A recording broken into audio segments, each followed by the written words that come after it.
É inexplicável, esse ódio, essa fúria antimariana. Não pode ser algo natural. Existe uma força espiritual negativa, que comanda essas pessoas.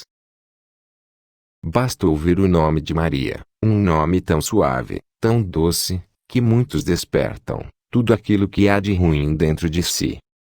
Para eles, qualquer figura bíblica é tolerada, mas a Virgem Santíssima deve ser recusada. Muitos protestantes são completamente ignorantes acerca do que a Igreja prega sobre a Virgem Maria, sobre sua devoção, sobre o amor e veneração que devemos a ela. Muitos a atacam, mas, sinceramente, quantos protestantes foram estudar os documentos da Igreja de vários séculos, para entender o porquê ter sido declarado dogma de fé, a virgindade perpétua de Maria, assim como sua Imaculada Conceição, Assunção e Maternidade Divina?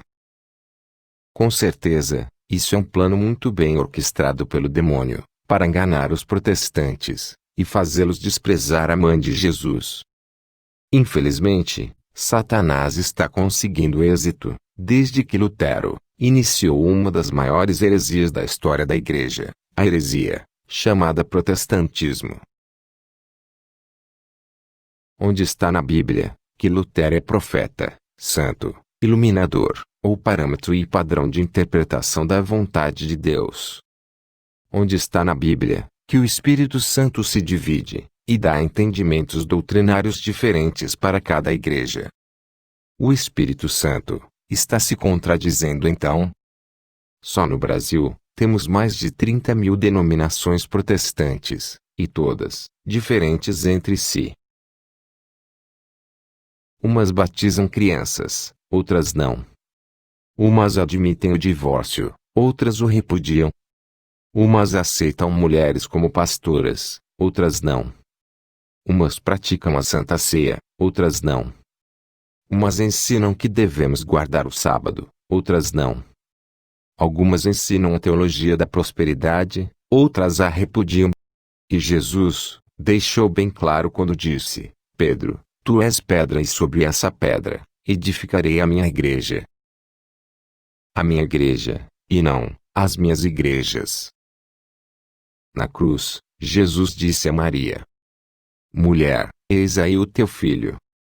Depois disse ao discípulo: Filho, eis aí a tua mãe. Se o próprio Jesus considerou que a sua mãe é também a mãe de todos nós, porque os protestantes não aceitam ela por mãe. Se você protestante não aceita Nossa Senhora como sua mãe, então, você não pode ser reconhecido por Jesus como filho ou discípulo amado de Cristo. O que foi que Nossa Senhora fez de mal para vocês? Qual foi a maldade praticada pela Mãe de Jesus para ter tantos inimigos disfarçados de cristãos? E não são apenas os protestantes que desprezam a Mãe de Jesus, mas também alguns que se dizem católicos, mas se afastam da igreja, criando pequenas seitas, e cheios de egoísmo e arrogância, dizem que não acreditam em aparições importantíssimas, como as de Medjugorje e Anguera.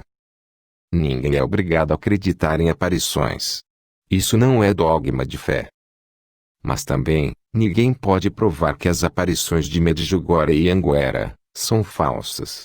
Tudo o que fazem os incrédulos é dar sua opinião pessoal, mas isso não prova nada.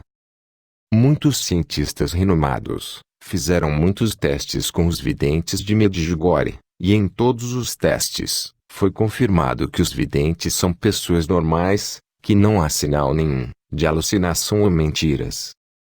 Um teste importantíssimo que foi feito com os videntes comprovou que no momento que eles falam com Nossa Senhora, no momento em que eles estão em êxtase, o cérebro deles atinge 100% da sua capacidade, e depois que termina o êxtase, o cérebro volta à capacidade normal, de aproximadamente 10%, igual à grande maioria das pessoas.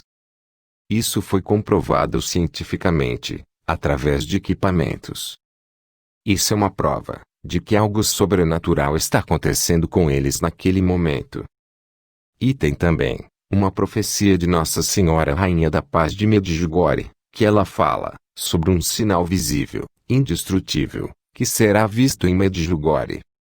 Eu não preciso esperar por esse sinal, para acreditar nas aparições em Medjugorje, mas os incrédulos vão aguardar o sinal, assim como fizeram os incrédulos de Fátima, que precisaram ver o milagre do sol, para acreditar.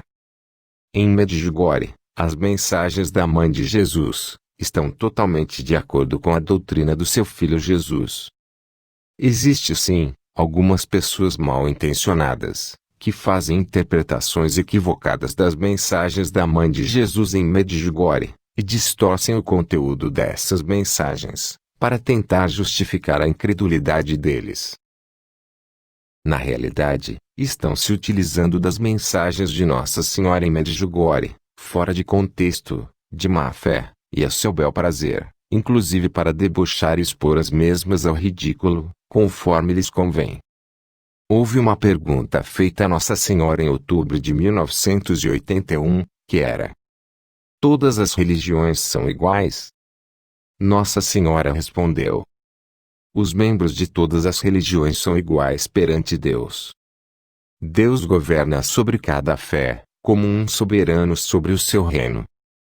No mundo, todas as religiões não são iguais, porque todas as pessoas não cumpriram os mandamentos de Deus. Eles os rejeitam e menosprezam. A dificuldade que alguns católicos tiveram com esta resposta baseia-se na crença de que a única salvação está dentro da própria Igreja Católica. Mas a Igreja Católica não ensina isso. De fato, o Vaticano II, em sua Constituição Dogmática sobre a Igreja, Lumen Gentium, diz o seguinte: também podem alcançar a salvação aqueles que, por nenhuma culpa própria, não conhecem o Evangelho de Cristo ou de sua Igreja, mas buscam sinceramente a Deus, e movidos pela graça, se esforçam por suas obras para fazer a vontade dele, como lhes é conhecido pelos ditames da consciência.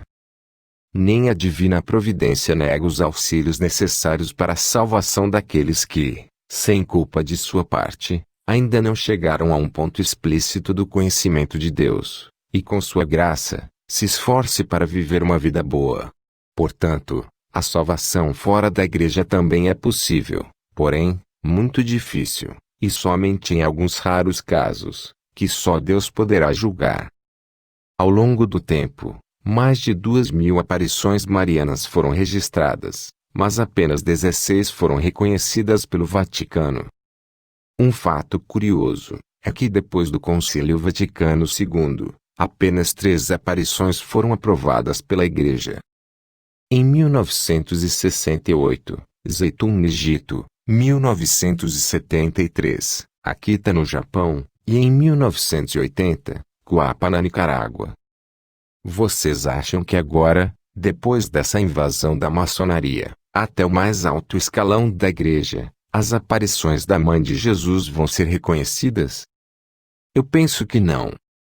Quem espera pela aprovação do Vaticano, das aparições de Medjugorje e Anguera, para só depois acreditar?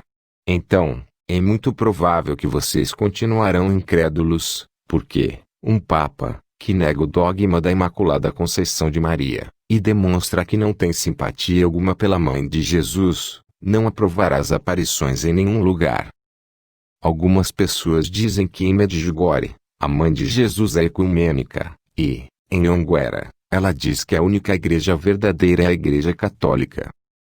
Procuram contradições onde não existe, porque, tanto em Medjugorje, quanto em Anguera, Nossa Senhora deixa bem claro que o único caminho para nossa salvação é através de seu Filho Jesus. Não confundam a nossa fé. Não julguem o que vocês não conhecem. Muitos querem hoje dizer sim a Cristo, e não à Igreja, mas isto afeta a própria identidade do cristianismo. A Igreja, instituída por vontade de Cristo, com suas normas como prolongamento da encarnação do Verbo de Deus, se tornou o lugar privilegiado do encontro dos homens com Cristo e com Deus. A Mãe de Jesus, tanto em Medjugorje quanto em Anguera, nos pede para participarmos das missas, porque ela sabe que a Igreja Católica está sendo fortemente atacada pelo seu próprio clero, inclusive por alguns leigos que se dizem católicos, e em breve, nós não encontraremos mais o precioso alimento, porque muitas igrejas serão fechadas, e os sacrários serão profanados. Devemos então aproveitar esse tempo que ainda nos resta, e não abandonar Jesus no sacrário, como alguns que se julgam os donos da verdade estão fazendo. Num cristianismo sem a igreja instituída por Cristo, o próprio Cristo ficaria mutilado. Não devemos abandonar a igreja, mesmo que o Papa Francisco e seus comandados cometam erros absurdos. É nosso dever de cristãos continuar frequentando as missas e participando da comunhão, enquanto ainda é possível. Daroy ng mir, unasyan sercu, Iisuse.